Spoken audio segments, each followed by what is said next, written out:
doesn't matter how hard you work, I'm willing to work harder than you. I know every motherfucker ain't gonna do what I'm gonna do. That's how you level up.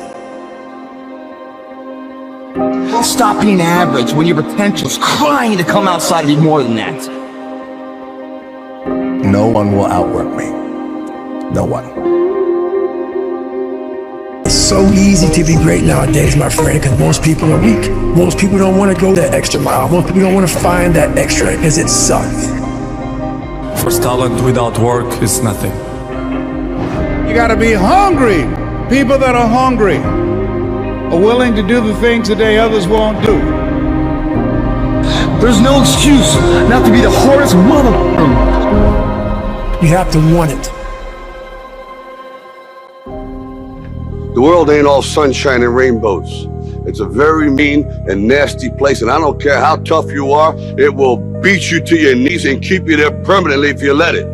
You, me, or nobody is gonna hit as hard as life. But it ain't about how hard you hit.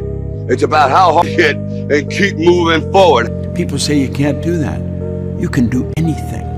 We are God's highest form of creation. There is nothing on the planet that will equal us. Every bad thing that has ever happened to you is your fault. Now, I use the word fault to shake people up that you are never, ever, ever a victim unless you choose to be. Everything in your life will change. You're always in control. And a man provides. If you don't protect what belongs to you, then sooner or later, it belongs to someone else. It goes for your land, your wallet, your home, your country, everything. It is your job to protect it. The story of the whole goddamn world. You don't hate yourself. You don't think you suck. You're not the imposter. You're not insecure. Somebody taught you that. 2008, we had the third consecutive failure of the Falcon rocket for SpaceX. Tesla almost went bankrupt. We closed at 6 p.m. Christmas Eve, 2008. It was the last hour of the last day that it was possible. We would have gone bankrupt 2 days after Christmas otherwise. And I got divorced. That was like rough. If things had just gone a little bit the other way, both companies would be dead. The reason there's going to be 1 billion motives today on YouTube is that people love the feeling of being motivated. They don't like putting in the work to do something about the feeling. For 10 years, I heard every person I know making fun of me. I heard every person I know telling me that I was wasting my time.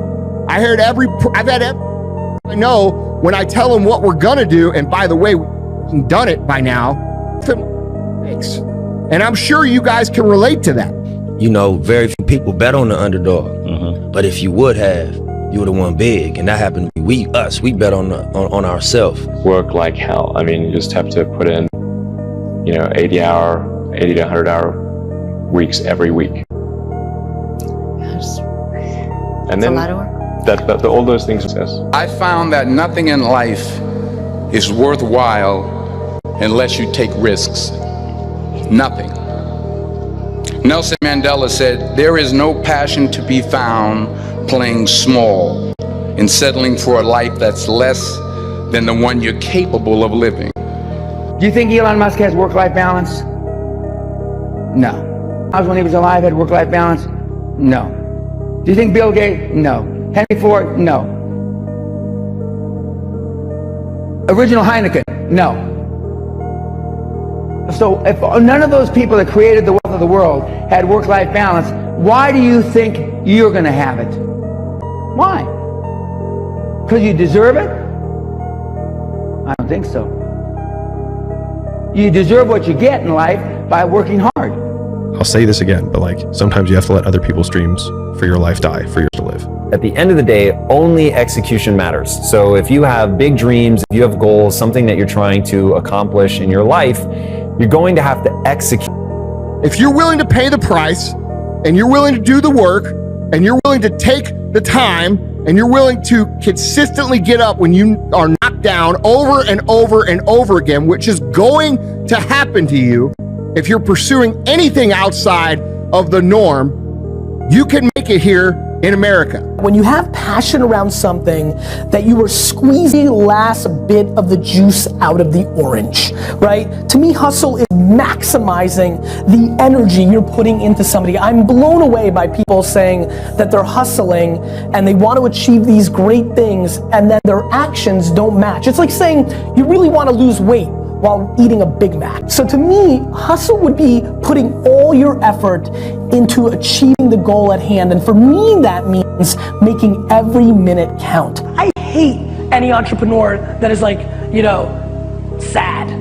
like, you know what I mean? Like, it's always hard. Like, it's always gonna be hard. It's hard when it's a bubble because everything's $150,000 for a $40,000 worker, right? When it blows because there's no money and nobody's buying and nobody's believing. It's always hard. Sometimes you have to let other people's dreams for your life die for yours to live. And for me, it was like when I continued to every day not want to wake up, that was my wake up call, where I was like, either I continue to live this way and not want to be alive, or I just risk the fact that I'll die to everybody else. It was the hardest decision of my entire life, by far. All the hard stuff we went through, still the hardest decision of my life. Fall forward. This is what I mean. Reggie Jackson struck out 2,600 times in his career, the most in the history of baseball. But you don't hear about the strikeouts. People remember the home runs. Fall forward. Thomas Edison conducted 1,000 failed experiments. Did you know that? I didn't know that. Because the 1,001st was the light bulb. Fall forward. Every failed experiment is one step closer to success. My truth in my experience has been, I have to show up earlier. I have to be the first person to turn off the light and the last person to turn off the light. I have to make sure that every number is correct and every T is crossed and every die is dotted.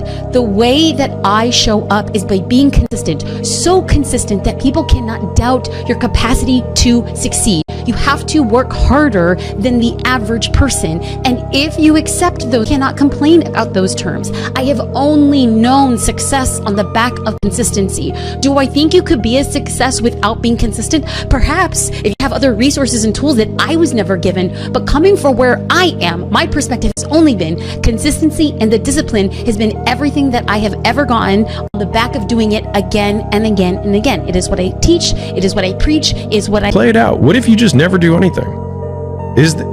Maybe some people just need to stop dreaming. Maybe they need to accept their current reality and actually enjoy it. Because there's a lot of people when they're 70 and 80 and they didn't do their dreams. And if they went back, they didn't do anything, but that whole time they were dissatisfied because they didn't try.